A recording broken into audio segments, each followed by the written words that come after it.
Salut à toi et bienvenue sur la chaîne Euphoriste. Se chercher des excuses, c'est ce qu'on appelle une technique d'évitement. Concrètement, on se raconte une histoire qui tient plus ou moins la route pour justifier les limites qu'on se fixe. Et oui, t'as bien entendu, j'ai bien dit les limites qu'on se fixe. Le problème, c'est qu'à force de se chercher des excuses, on finit par avoir peur de passer à l'action et ensuite c'est un cercle vicieux, on a de plus en plus peur et on finit par s'écarter totalement de nos rêves et de nos objectifs. Et comme le disait Benjamin Franklin, celui qui est bon pour chercher des excuses est rarement bon à faire autre chose. Mon but avec cette vidéo, c'est de te faire sortir de ce cercle vicieux pour que tu puisses enfin avancer et arrêter de passer à côté de ta vie. Pourquoi tu te cherches des excuses? T'as une super idée de projet, t'en parles à tes potes, à tes parents, à toutes les personnes que tu connais, et 6 mois plus tard, ils reviennent vers toi et ils te posent un petit peu des questions, où t'en es avec ton truc là, dont tu nous as parlé, et toi tu leur sors tout un tas d'excuses qui impliquent le monde entier, sauf toi. Oui mais tu sais, il y avait la crise, oui mais tu sais, en fait je sais pas si c'était une bonne idée, oui mais en fait j'avais pas vraiment le temps. Mais alors du coup, pourquoi on se cherche des excuses à la base? Alors déjà, il y a un gros problème d'ego, puisque quand on va se lancer dans quelque chose qu'on connaît pas, on n'a pas envie que les gens se disent « Bon, il est naze, il a fait son truc, ça a pas marché ». En fait, ce qu'on veut pas, c'est passer pour un plouc devant notre famille et nos amis. La deuxième raison, c'est simplement la peur. On a peur de se tromper, on a peur de prendre une mauvaise décision, et du coup, ça nous empêche d'agir. Et puis, on va pas se mentir, il y a aussi une forme de paresse. Les gens, souvent, ont pas trop envie de sortir de ce qu'ils connaissent déjà, parce qu'ils ont peur de perdre ce qu'ils ont déjà et de trouver finalement quelque chose de pire. Il faut savoir que l'être humain, à la base, il a plus peur de vraiment souffrir et d'avoir mal, donc il a peur de plutôt la douleur de perdre ce qu'il a,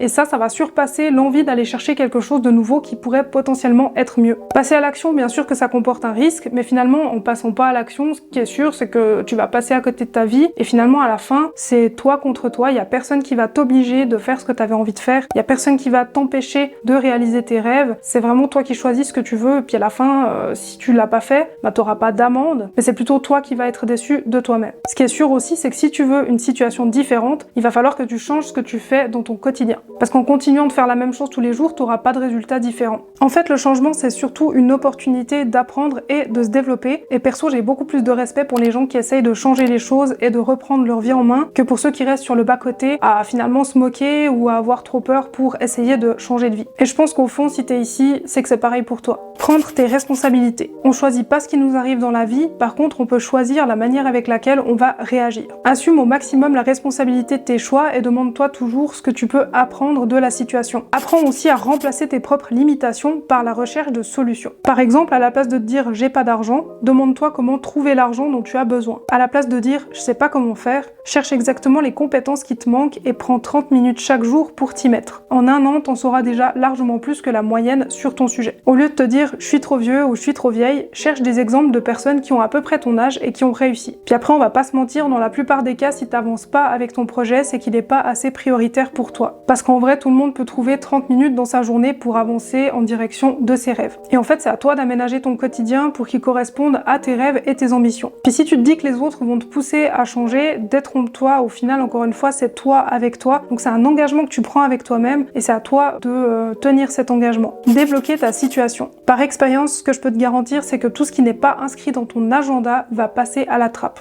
Tant que tu n'adaptes pas ton quotidien à tes objectifs, il se passera rien et ta vie va rester la même. Commence à mettre sur papier les différentes étapes que tu dois franchir pour atteindre tes objectifs. Une fois que ces étapes sont claires, regarde comment tu peux aménager ton agenda pour inclure chaque jour des toutes petites étapes qui vont t'aider à passer ces plus grandes étapes qui te mèneront ensuite vers ton objectif. En intégrant des toutes petites étapes faciles dans ton quotidien, ça va vraiment te donner de l'élan, puisqu'à chaque fois que tu vas réussir à faire quelque chose, en fait, ça va te donner une motivation supplémentaire pour aller à l'objectif suivant. Et c'est comme ça qu'on va créer un cercle vertueux. Ce qu'il faut comprendre, c'est que te chercher des excuses, c'est un comportement qui peut t'apporter que de la déception. En fait, personne n'a jamais gagné quoi que ce soit à se chercher des excuses, mis à part des regrets. Et encore une fois, les excuses que tu dis aux autres, en fait, c'est des excuses que tu te fais à toi-même, parce que n'oublie jamais que les autres, finalement, sont pas dans ta vie et c'est toi qui es responsable de ce que tu fais dans ta propre vie. J'espère que cette vidéo t'a redonné un petit peu de motivation et n'oublie pas que les gagnants cherchent des solutions et pas des excuses. N'oublie pas de laisser un petit j'aime et de t'abonner à la chaîne si tu veux reprendre ta vie en main.